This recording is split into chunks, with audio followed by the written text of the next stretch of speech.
High views. చాలా అంటే చాలా హ్యాపీగా ఉందండి. ఎందుకో నాకు రామ్ చరణ్, ఉపాసన వీరిద్దరం చూస్తే చాలా దగ్గరి సన్నిహితులు అన్నట్టుగా అనిపిస్తుండేది నాకు. అంటే క్లోజ్ ఫ్రెండ్స్ అనే ఫీలింగ్ వచ్చింది నాకు.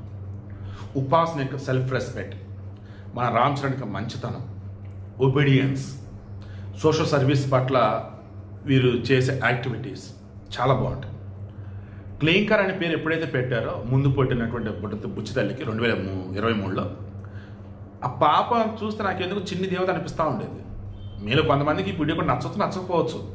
ఎప్పుడు చూసిన మెగా ఫ్యామిలీ అని, కొంతమంది వచ్చేసి నందమూరి ఫ్యామిలీ అంటారు. సరే, కానీ నేనైతే మాత్రం రామ్ చరణ్ని నా సొంత బ్రదర్ లాగా నేను ఫీల్ అవుతూ ఉంటాను.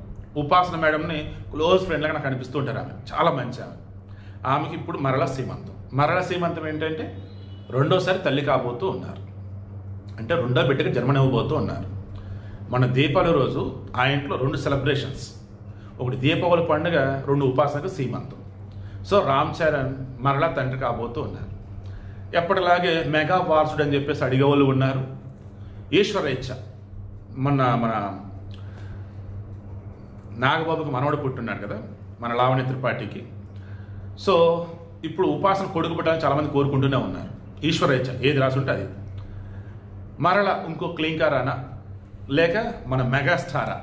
Let's wait and see. వెనకాల సెలబ్రేషన్ అదే అటాచ్ చేసింది మొత్తం.